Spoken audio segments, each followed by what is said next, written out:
Beautiful news from the Senate. They will vote to confirm Amy Coney Barrett on October the 26th. That's right. A week from today, or a week from yesterday, actually, Monday. And we will have a new Supreme Court justice. Last night, the Supreme Court upheld Pennsylvania Supreme Court ruling that the 4 conservatives voted against Justice Roberts joined the liberals in voting for it, so it's allowed to stand. That will allow Pennsylvania to take in absentee ballots for 3 additional days. 4-4 split, the lower court ruling, in this case, the Pennsylvania Supreme Court wins. So that happened last night. There will be no more 4-4s. It sort of underscores. And I wonder if John Roberts didn't make the case right there with a little strategic voting that 4-4s are what we do not need in this election. We need 5-4s. So Amy Coney Barrett going to get her vote on October the 26th, according to The Hill. Now, the big story of the day remains Biden, Biden, Biden. Take off the blocks, folks. Ask for first-time callers only. 1-800-520-1234. You can only call the show this morning if you've never called before. What do you make of the Hunter Biden and Joe Biden emails? Now, this is from Fox yesterday.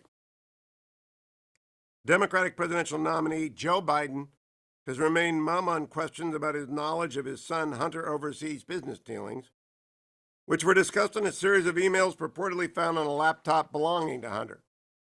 The New York Post last week published the controversial emails, which were later obtained by Fox News, related to Hunter Biden's work with Ukrainian natural gas firm Burisma Holdings, as well as his work with a Chinese energy firm.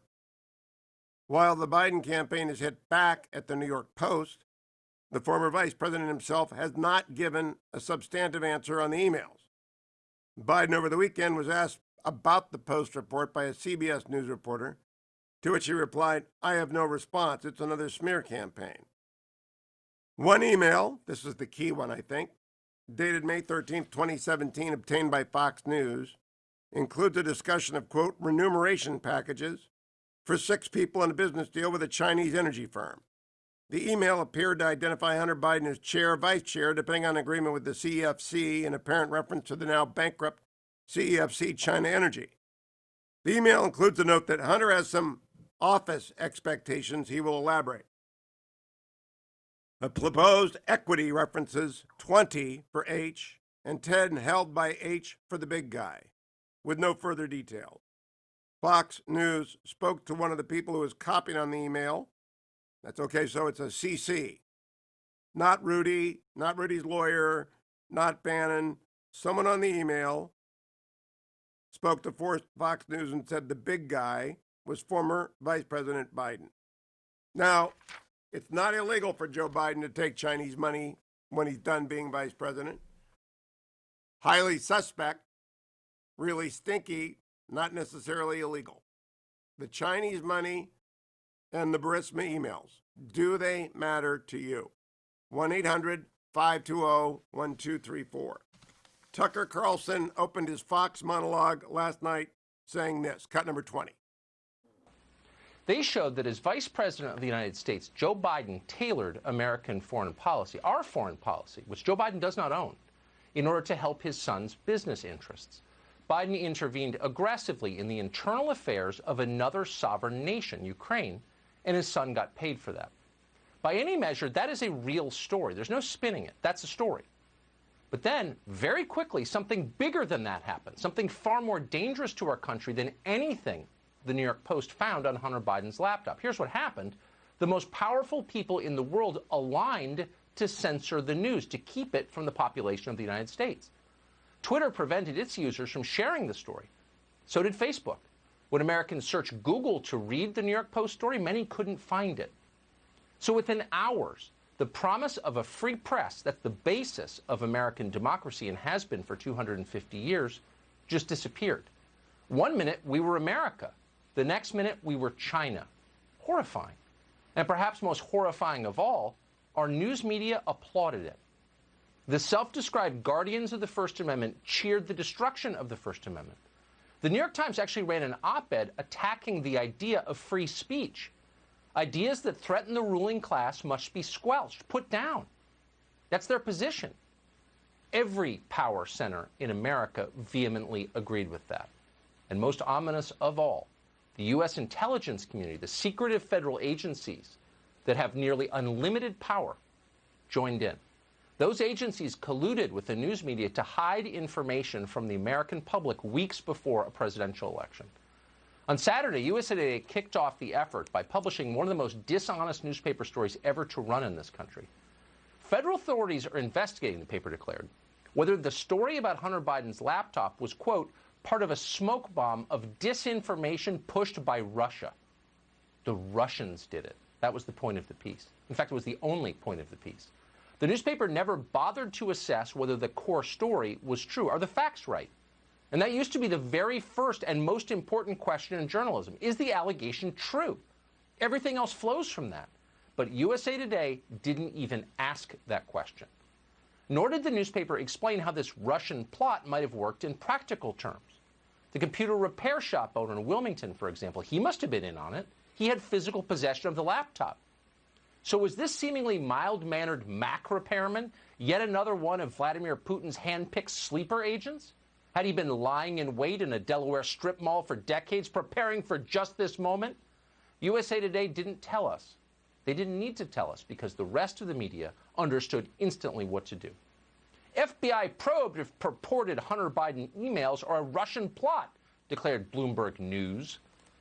PBS, which you pay for, it's publicly funded, cited a, quote, senior former intelligence official, whose salary you also paid, to claim that Rudy Giuliani was likely channeling Russian disinformation. So the former mayor of New York is working for Vladimir Putin, too. That's how vast this conspiracy was. Reporters in Washington and New York frantically called their many sources in the permanent national security state for more details. From his perch on Twitter, desiccated neocon ghoul David Frum cheered them on. Vast experience lying in the run-up to the Iraq War, he put those talents to use. In this frenzy to find this new batch of Russian spies, the media did miss a few obvious leads. For example, two people reporters forgot to call were Joe and Hunter Biden. Presumably the Bidens could have confirmed whether or not the famous laptop was real, and that would have ended the speculation. It would have informed the rest of us. But somehow no one thought to do that. Finally, last Friday night, one reporter, Bo Erickson of CBS, blurted out the question to Joe Biden himself. And here's what happened next. I know you'd ask it. I have no response. It's another smear campaign. It's right up your alley. They're the questions you always ask. Oh, it's a smear campaign right up your alley. I have no response, said Joe Biden. Biden didn't deny the story because he knows that laptop from the Delaware repair shop did in fact belong to his son, Hunter. And we know it too. We confirmed that conclusively last week. Everything we have learned since then, and there has been a lot that we've learned since then, bolsters that conclusion. The laptop in question belonged to our Hunter Biden, period. It is not a Russian fabrication. So Bo Erickson of CBS asked a legitimate question. And for that very reason, within minutes, Democratic operatives, including many in the media, landed on him. The point of attacking a man who appears to be a fairly liberal CBS reporter was to send a message to the rest of the press corps. Shut up and obey the narrative, or else. According to Greg Sargent of the Washington Post, quote, the real problem here is this is a useless question from a journalistic perspective. Large parts of the story are invented, unconfirmed, highly dubious. What is learned by placing the work of denying them on Biden, end quote. Notice Greg Sargent doesn't explain what parts are unconfirmed or false. No part of this story, no email has been shown to be false. They're not even claiming it's false. Doesn't matter. Another Democratic operative called John Favreau called the Washington Post, the New York Post story. Let me tell you, the Biden email, especially the email indicating that the former vice president took a lot of money from a Chinese energy company, are explosive. And they're not going away because big media and his friends in the media want it to go away. Now, the Presidential Debate Commission has intervened again in the debates to put a mute button on, no doubt to use against President Trump. But the word is out. That computer is real. What do you think?